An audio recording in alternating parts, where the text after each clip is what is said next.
Play Notícias Top News. Se você ainda não é inscrito no canal, se inscreve. Você sabe o que é Salgema? No vídeo de hoje você vai conhecer um bairro fantasma em Maceió. Bairros afundando transformam parte de Maceió em cidade fantasma e atraem curiosos durante as atividades da Salgema e da Braskem em Maceió. Foram perfurados 35 poços de sal na região próxima à Lagoa Mundaú, sempre sob supervisão dos órgãos competentes. Anualmente a Braskem envia à Agência Nacional de Mineração, ANM, um relatório sobre suas atividades, como é previsto por lei, e mantém atualizadas as licenças operacionais dos seus poços. Além disso, o órgão regulador realiza vistorias periodicamente. Anteriormente à criação da ANM, em 2017, a fiscalização era de responsabilidade do Departamento Nacional de Pesquisa Mineral. Veja relatos no vídeo a seguir. E aqui nós vamos entrar no bairro do Pinheiro, tá? Pessoal, estamos atravessando aqui a Avenida Fernandes Lima. Isso. A gente veio nela, a gente saiu aqui para poder fazer esse contorno para entrar aqui. E aqui nós estamos entrando no bairro do Pinheiro. Esse bairro aqui que é o bairro que está sendo interditado. Isso. Tá, mas aqui já está interditado? Onde a gente está, não? Um pouquinho mais aqui para frente já.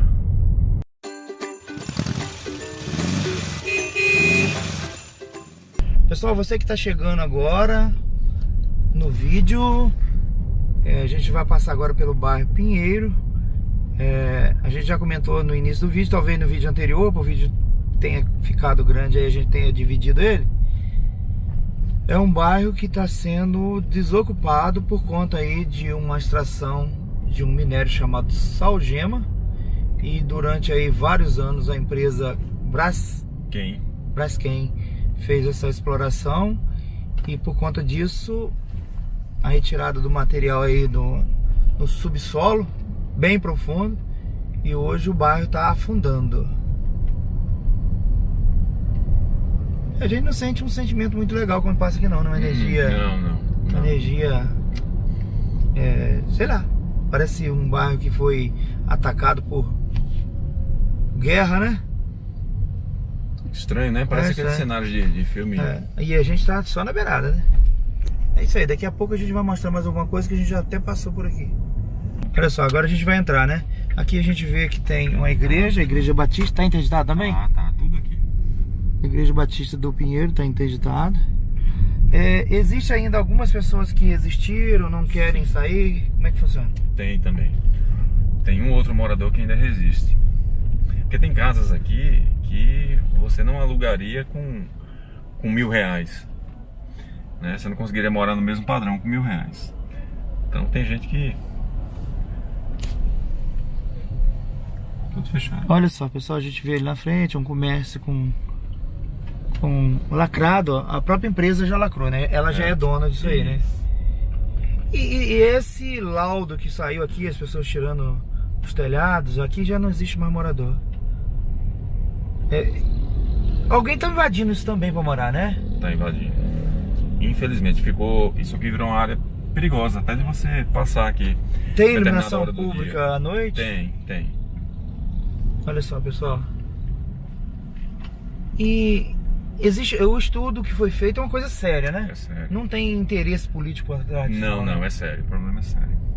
Esse prédio aqui foi todo desocupado, olha só. Ali o menino tá enrolando, tem um fio, não sei nem por quê. Olha só.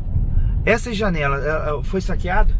Ou moradores tiraram, né? E morador que não conseguiu tirar a tempo, alguém foi lá e tirou pra ele. Aqui a gente tá vendo o pessoal da guarda. Alguns prédios já foram demolidos. Nós estamos dentro do bairro agora? Dentro do bairro do Pinheiro. Tá, mas a gente tá passando por aqui, eu não vi ainda. Prédio demolido.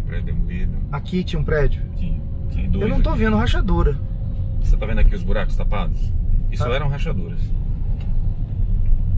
No asfalto? Isso, no asfalto. Ó, interditado, fechado. E isso daqui era uma área assim, era um bairro assim, movimentado? Bem, isso aqui tinha muita vida.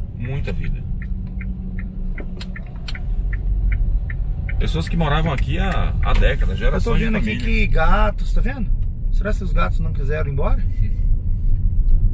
Vários gatos, ó, ali na minha frente mais dois. Olha que esquisito, cara, isso aqui. Não tem ninguém, né, cara? Ninguém. aqui a gente... Tem uma pessoa ali que tá fazendo até algumas coisas que não deve.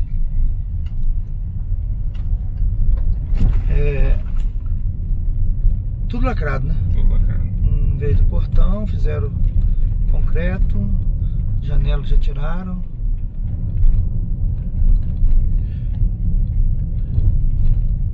Aqui fizeram um tapume, né?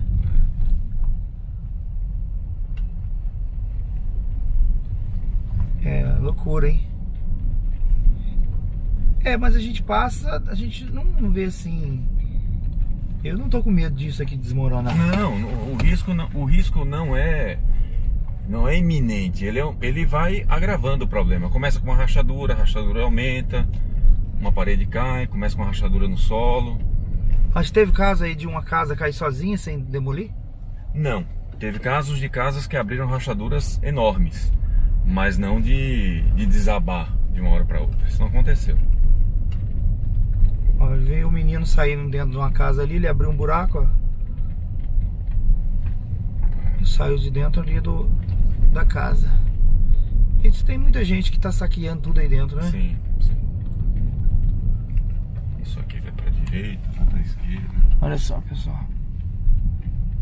Loucura. Ali na frente a gente vê que tem um guindaste lá, não sei se vocês estão fazendo alguma obra, tá vendo? E voltando no mesmo local, né? Isso. Foi uma pequena passada, foi um pequeno trecho. Não, nós estamos passando ainda.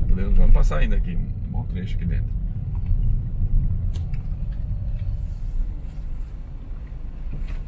O trânsito continua fluindo.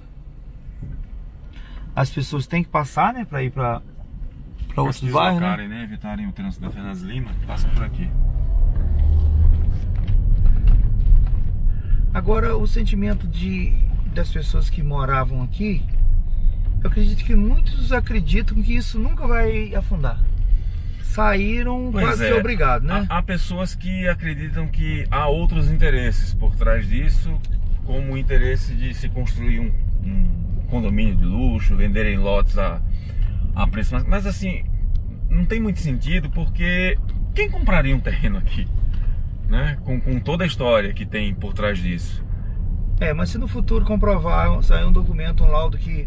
Ali a gente vê alguns rachadores que foi até tentado, sim, isso, recuperar, né? Mas sai um laudo, não é aquilo, e foi feito um estudo agora e é seguro. Essa casa aqui, por exemplo, que a gente vai passando, isso aqui era um buraco muito profundo. Aqui no chão. Essa casa abriu o solo dela inteiro aí dentro. A gente vê uma rachadura lá, ó. Abriu toda, a parede dela abriu toda. Ali a gente vê naquela obra ali. Foi até lacrada, mas alguém já tirou o lacre. Ela bem rachada também.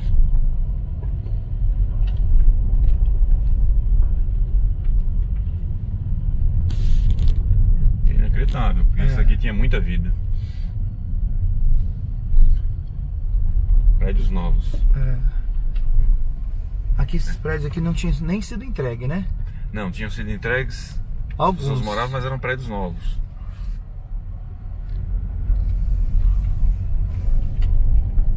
Loucura, né? Tibério Rocha é o nome do prédio.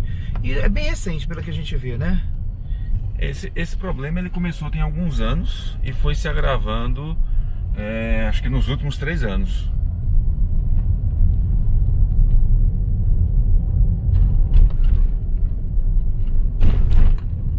Aqui foi onde fundou, né? Ou não? Já tinha isso aqui. Sim. É que você não vai ver as rachaduras no... Tá, existe aqui ainda o trabalho de coleta de lixo, de limpeza urbana. Eu não sei como tá, Salles, mas deve existir porque tem alguém morando aqui ainda, né? Tem alguém morando aqui ali a gente vê um comércio, olha, uma panificação, né? Prédio novo. Vender pra quem, né? Mais um prédio aqui foi desocupado. Mais vários aqui na frente, olha só. E é a primeira vez que eu vejo falar, eu soube disso quando eu cheguei aqui em Maceió. Isso foi divulgado a nível nacional? Nacional, isso passou nos principais programas de TV, programas de Mas hoje já não tá mais na mídia. Mídia já não se fala mais. Tá? Não tanto quanto se falava um tempo atrás. Não existe portão nas casas, né? Tem muro, né? Lacrado. Aqui uma pracinha ainda funciona, alguma coisa. Um prédio aqui também na mesma situação, vários prédios. Loucura, loucura. E esse povo tá em outro lugar. Tá em outro lugar. Alguns que não recebem nem o aluguel social estão em casa de parentes.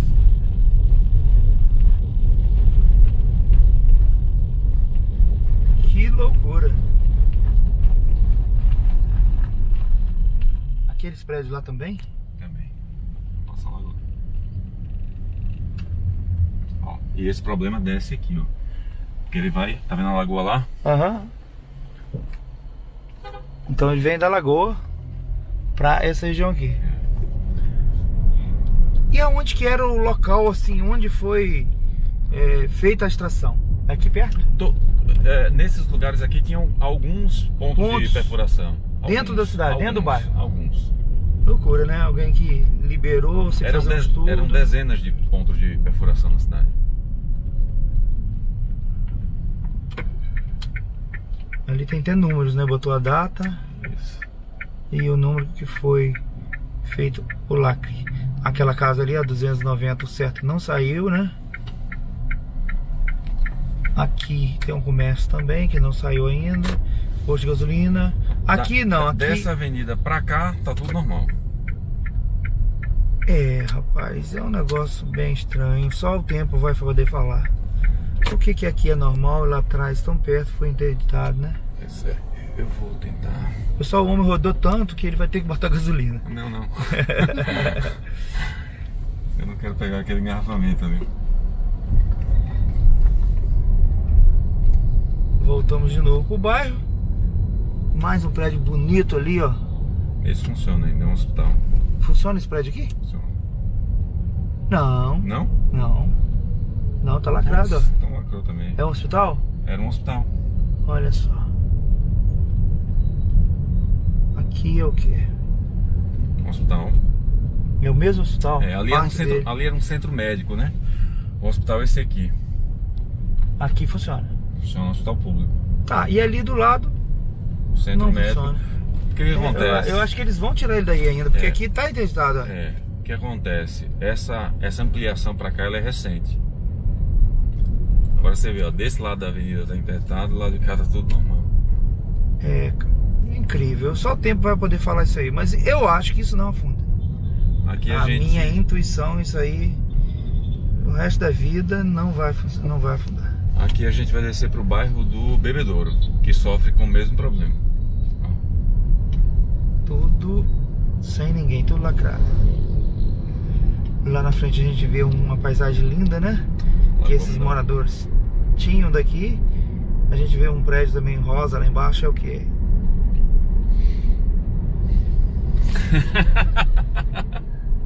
Aqui é a cara do guia quando a gente pergunta pra ele e ele não sabe, pessoal. Eu acho que ele ficou emocionado de passar nesse bairro todo interditado aí e esqueceu. Aqui só tem carros e na madrugada ninguém, né? Nem moradores.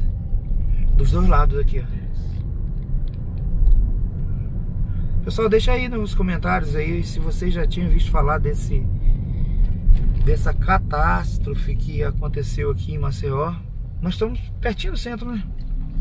Não, a gente tá um pouco distante. Não, mas porque talvez pra você, distância... Lá tá tudo interditado, olha só, pessoal. Que lá já não existe mais nada. Aqui a gente vê as casas tudo sem janela, sem telhado. Aqui na frente mais uma igreja batista. Igreja Batista do Bebedouro também interditada. Tudo interditado. Aqui ainda existe ainda uma pequena borracharia. Na parte de cima não tem ninguém. Rapaz, cenário de filme. A gente vê isso naquelas cidades onde é bombardeada, né? Lá naquelas regiões lá que vivem em guerra. Mas estamos no Brasil, pertinho da na capital, né? isso acontecendo aqui em Maceió. Não é o tipo de coisa que a gente gosta de mostrar, você que acompanha, né?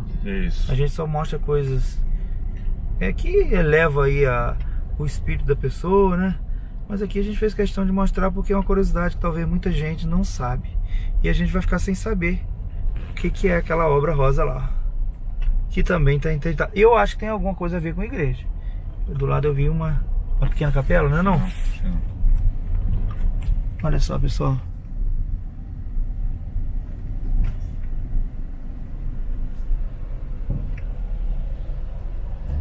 E aqui ficou um lugar perigoso, né? Pra você morar. Pessoal, a gente tá passando aqui, ó.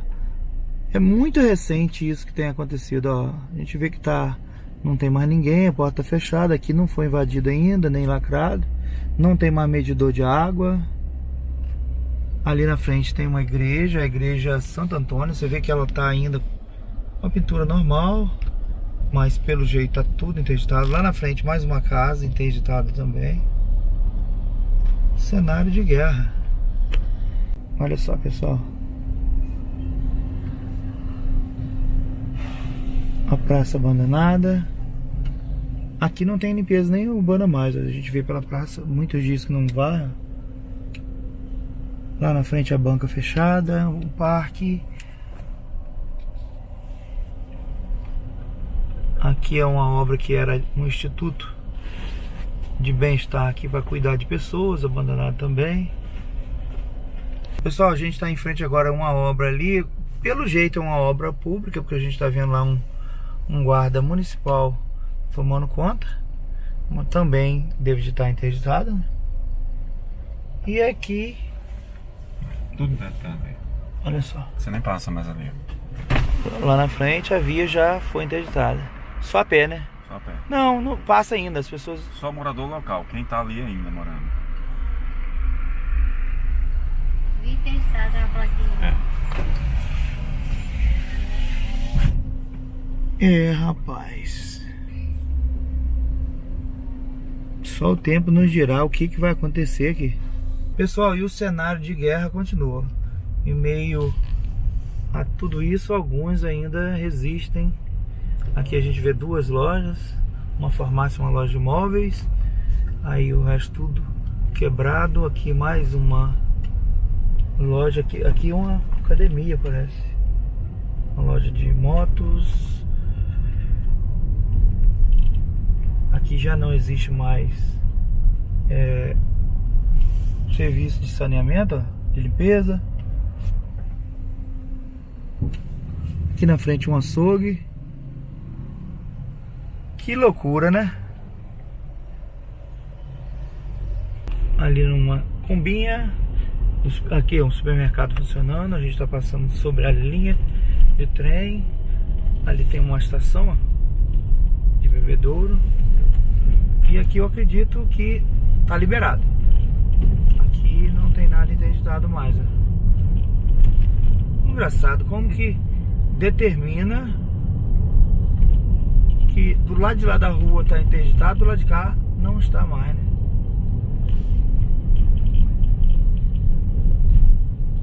Mais uma capela aqui, ó, uma igreja.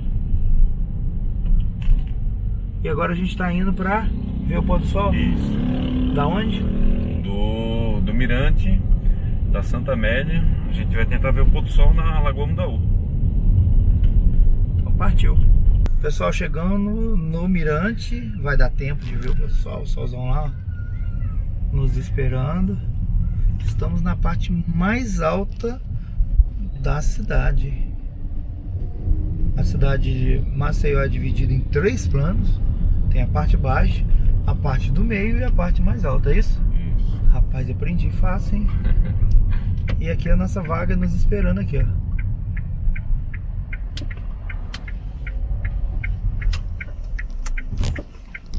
Vamos ver de cima a Lagoa Mundaú. Olha só, pessoal, a gente chegando aqui no Mirante. Olha que doguinho bonito, é a Luna. Bem dócil, né? E como é que é seu nome? Paula. Tudo bom, Paula? Tudo. Dando um passeio aí com a Luna. Qual é a raça dela? Husky siberiano. Não sei nem falar esse nome. E esse daqui? é o macho. E vocês estão juntos? É. Vocês são irmãos? Namorados? Marido, esposa e mulher. Ah, então são novos aí pra... Legal, cara. Esse aqui é o macho. É, esse é mais danado. Tudo bom? Show, parabéns aí pra vocês, parabéns aí pelos dogs. Show de bola, pessoal. Pessoal, já chegamos aqui no Mirante, ó. A gente veio a parte da cidade. Inclusive esse bairro que a gente tá vendo aqui na frente é o que tá interditado lá na frente.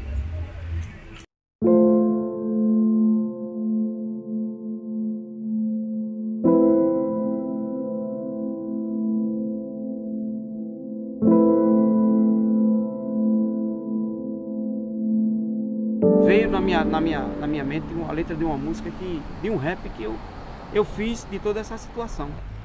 Eu moro no Mutange e não sei o que fazer. A Braskem cavou por baixo, estou arriscado a morrer.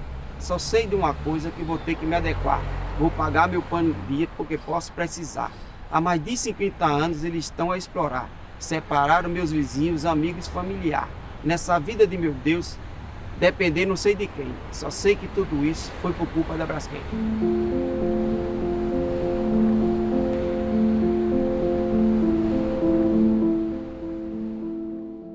O acordo foi parcial para e beneficiou uma parcela da população atingida. A ação ela continua tramitando, né, que foi pedido a indenização ao meio ambiente, o dano moral coletivo.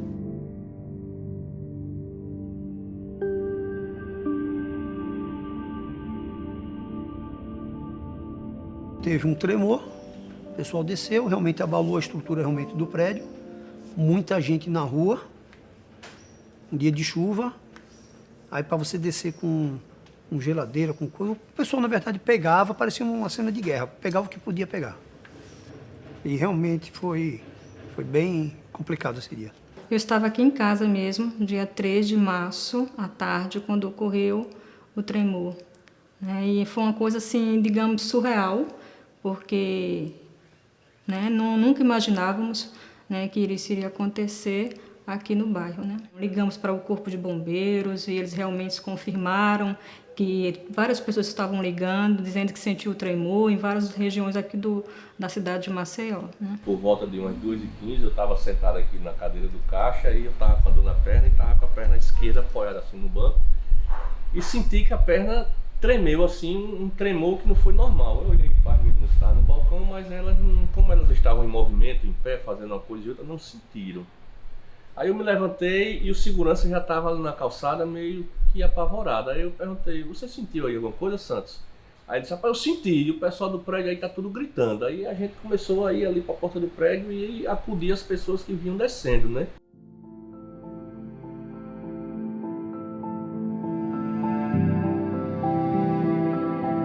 Quando ele chegou ao Ministério Público Federal, havia apenas suspeitas, de causas e do que estaria acontecendo.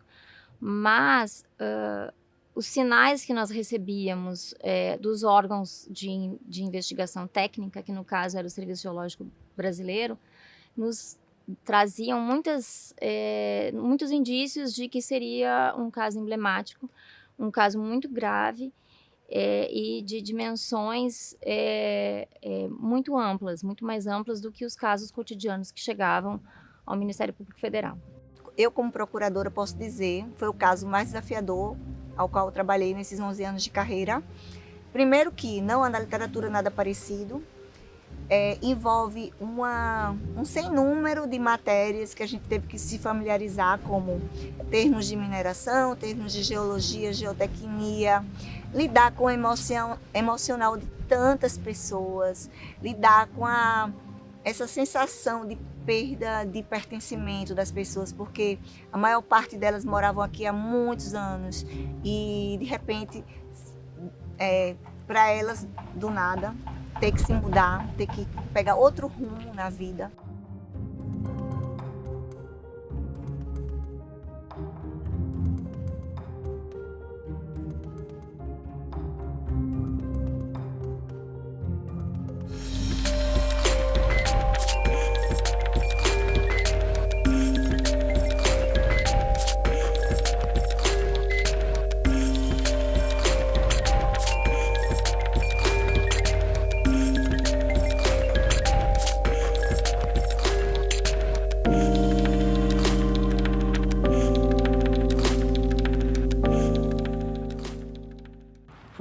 por acaso esse processo de busca de uma jazida de petróleo aqui, a empresa petrolífera também fazendo prospecções na região da Orla Lagunar.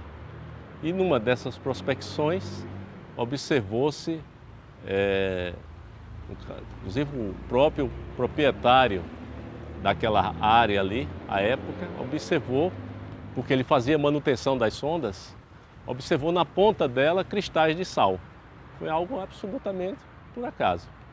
E aí ele se interessou e esse processo começou daí.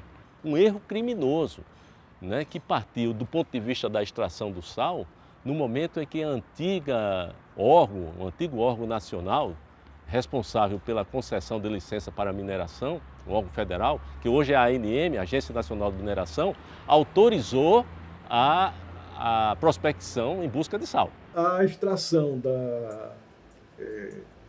do sal-gema, ela é feita, é um processo de mineração. Você tem que atravessar algumas camadas geológicas até atingir a camada onde você vai encontrar os depósitos de sal-gema. É simples, porque é basicamente uma tubulação.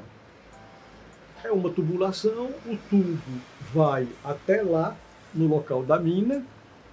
Sal-gema, que é sal de cozinha, não é? É como se fosse com água, é como se fosse sorrisal. Tá? Então, injeta água ali, dissolve o sal-gema. E a sal-gema, na forma de salmoura, tá, é trazida para a superfície, mais para a superfície. E do local da mina, então ela é distribuída através de tubulação para o local da fábrica. Então é basicamente isso. Ela é uma mina considerada subterrânea, mas é uma mina atípica. São poucas que tem no mundo. Aqui no país só tem essa e a da Alquímica, na Bahia. E o acompanhamento que a gente tem é de relatórios que a empresa nos entrega, de documentação, e a gente vai fazendo exigências do que acha necessário, como em qualquer outra mineração. De 2018, após o tremor, entendeu? A ANM contratou uma consultoria, tem um acordo técnico com a Universidade Federal do Rio Grande do Sul, e tinha um consultor especialista em mecânica da rocha acompanhando os trabalhos. No primeiro momento nós não tínhamos ainda nada muito claro, né? Existia uma suspeita de que a causa seria a mineração, e existia uma suspeita da complexidade e da dimensão do problema, mas eram só suspeitas.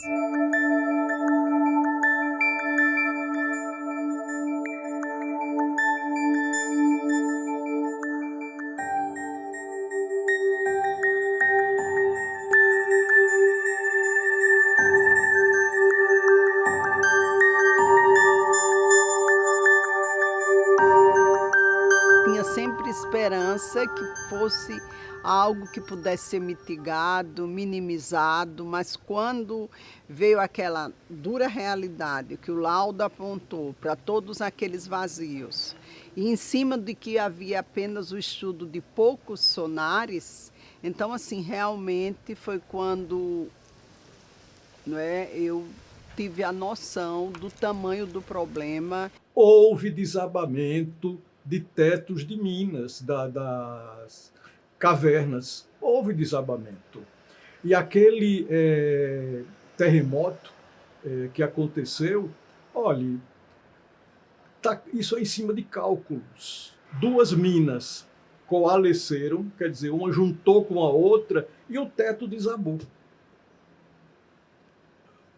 Então foi isso basicamente o que aconteceu e que deu origem a toda essa questão posterior. Eles abriram 2 minas em cima de falhas geológicas e aí no local que eu não sabia até recentemente, que é o grande risco atual, que foi nas Lagoas.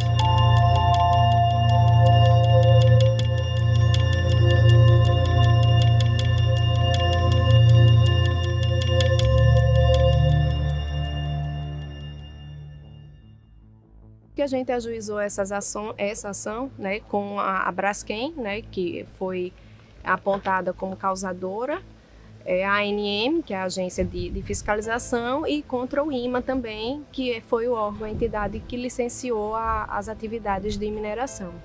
Então, houve uma dificuldade, né, dos órgãos públicos reagirem, né, nos primeiros momentos, em razão da insuficiência de informação, em razão da insuficiência de recursos humanos, de logística.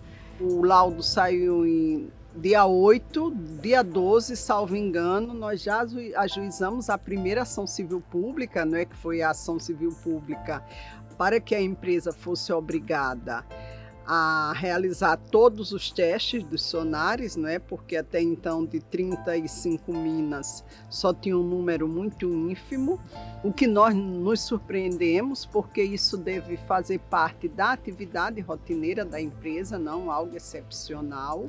Então tivemos que ajuizar uma ação para compelir que a empresa realizasse um determinado tempo. É bom que se diga que a salgema, ela em condições normais, é uma rocha, condições normais, como do jeito que ela está lá na natureza, como ela estava antigamente, né? É uma rocha que tem uma resistência de um bom concreto, mas só que a rocha salina ela tem uma propriedade perigosíssima. E todos os especialistas, né, na área de mineração salina sabem disso, que é, à medida que a pressão aumenta nela, ela perde resistência. É terrível isso. Mas tem cálculo mais precisão que está mostrando que a probabilidade de 85% é de que ali entre o CSA, a metade do CSA, até vai afundar nos próximos 4 a 5 anos, entendeu? Existe uma gama de pesquisadores, de doutores e cientistas, onde estão debruçados num país, na subsidência, em virtude que esse é o maior desastre do país e talvez seja não da América, mas do mundo, né, em evidência, em área urbana, de forma que isso é contínuo os estudos, né, a forma de se estudar com as universidades, porque ninguém ainda existe um modelo para a subsidência em uma área urbana. O que se precisa entender é que a empresa precisa imediatamente trabalhar o caso, que é o fechamento das cavernas, né? Até então, saiu agora uma normativa da Agência Nacional de Mineração, onde ela exige que feche as cavernas. A gente ainda não tem esse relato esclarecido, como é que vai ser feito, né? Qual o prazo que isso vai ser feito. Então, todo esse processo, a empresa ela está no acordo, mas ela precisa imediatamente atacar o problema para que ele não alastre mais.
CPF, desde que recebeu a notícia desse requerimento da Braskem, a Agência Nacional de Mineração, instaurou um inquérito civil público para acompanhar.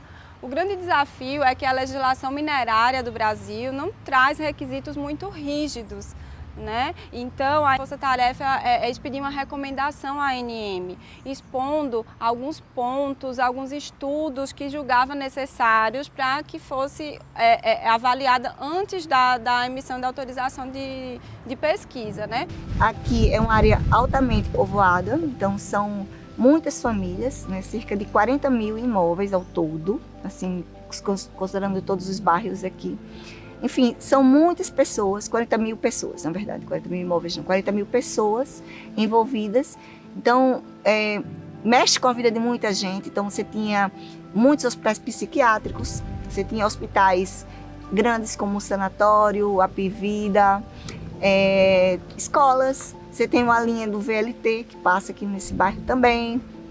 Então, é muito complexa a situação, não atinge apenas a questão somente das pessoas, toda a vida da cidade de Maceió e, se não, do estado de Alagoas, que está sendo atingido.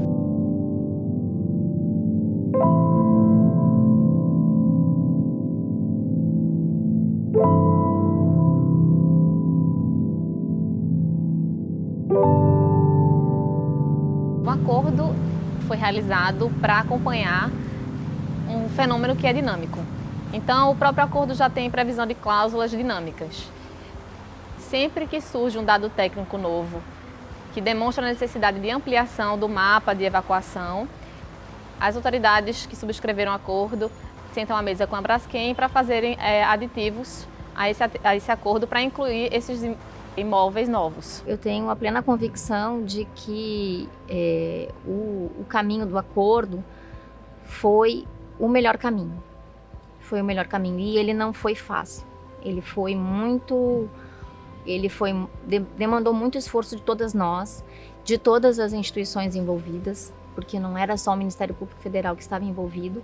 Existia Ministério Público Estadual, Defensoria Pública Estadual, Defensoria Pública da União, veio o CNJ para Maceió, enfim, Defesa Civil Municipal.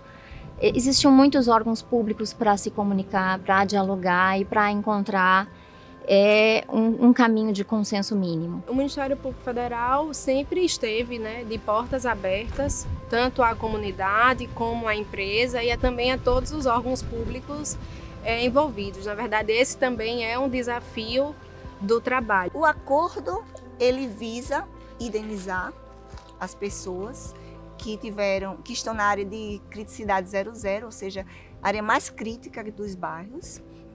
Ela não resolve a ação como um todo, a ação vai correr ainda o restante, né? Sendo que ela visa a integridade realmente das pessoas. Então, é a retirada dos imóveis que estão na criticidade alta. Essas pessoas vão receber um valor para se mudar, um valor depois de indenização para adquirir um novo imóvel com danos morais e materiais. Esse foi o que o acordo foi celebrado. A pessoa tem que aceitar, compreender que está em risco, né, e sair.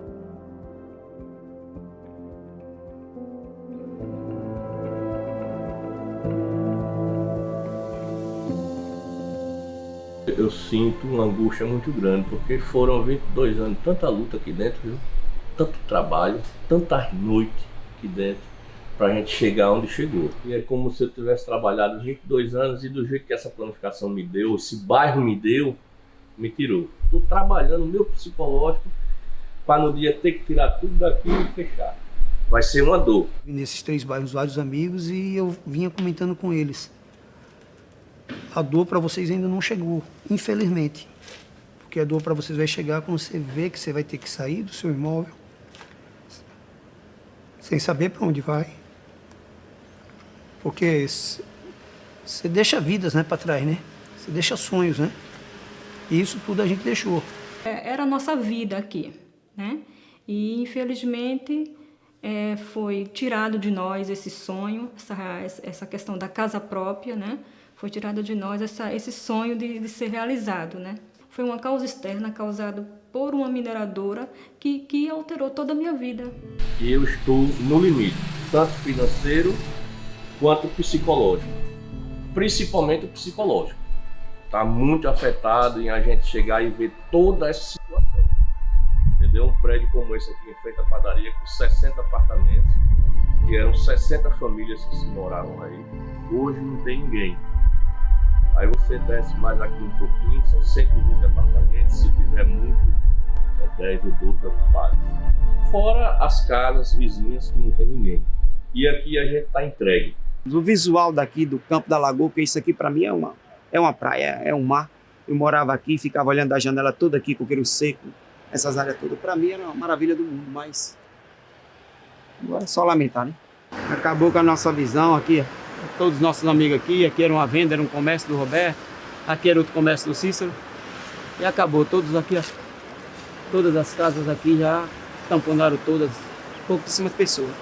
Aí quem pera aqui de noite é a malangagem, né? Ninguém fica. A lagoa teve os seus manguezais ali na área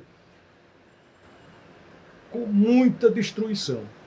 Inclusive, a Braskem abriu 2 minas em áreas de manguezais, quase vizinho ao órgão de meio ambiente. O acordo foi só tão somente com relação a um seguro-garantia, mas a ação ela continua tramitando, né, que foi pedido a indenização ao meio ambiente, o dano moral coletivo.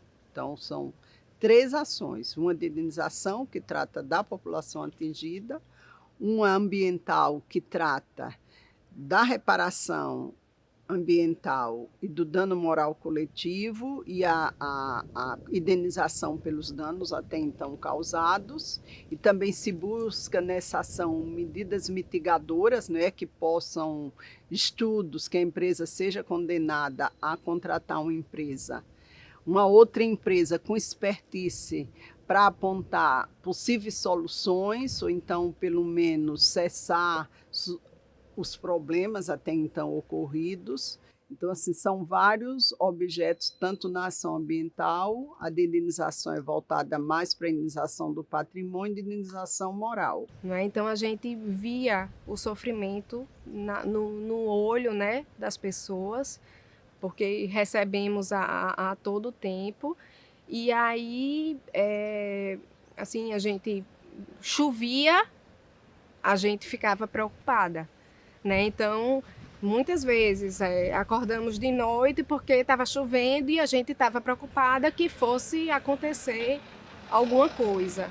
Nós, brasileiros, a imprensa, o poder público, ele cuide mais da prevenção, sabe?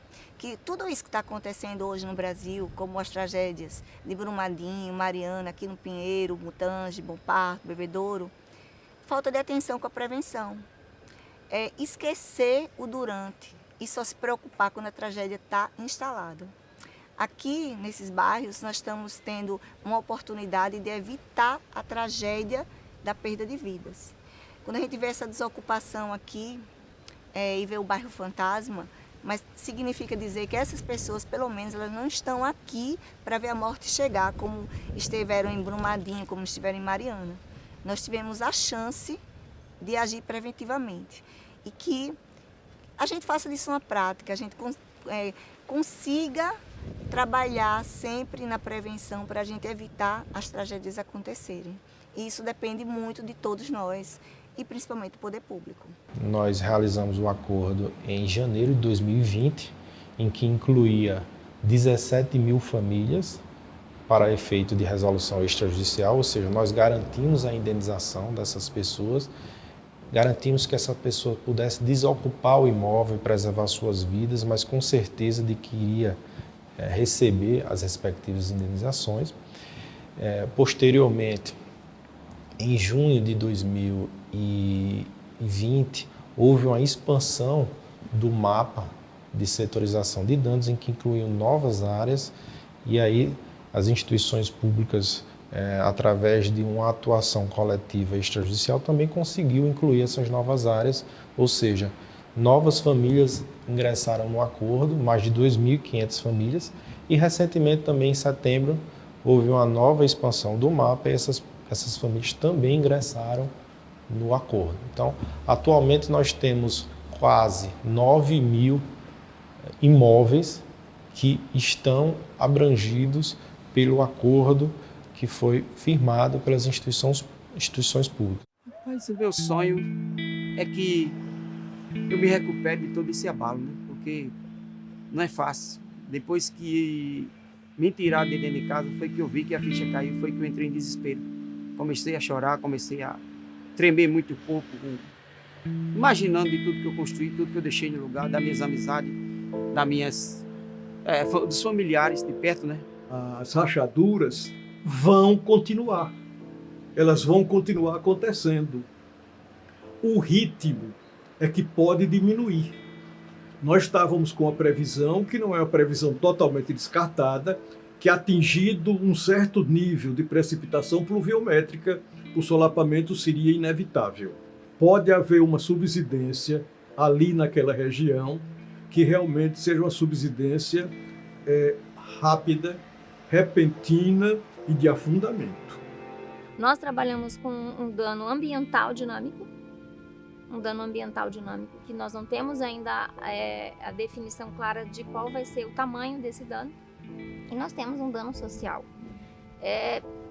sem precedentes, que tem que ser analisado não só do ponto de vista patrimonial, que é o que foi o principal foco do acordo, né? A reparação patrimonial das pessoas para que elas possam sair das suas casas e encontrar outra moradia. E patrimonial aqui é um conceito jurídico que ele é basicamente físico, é a casa, é o dinheiro para outra moradia. Mas e o dano moral? E o dano moral coletivo dos bairros que deixaram de existir?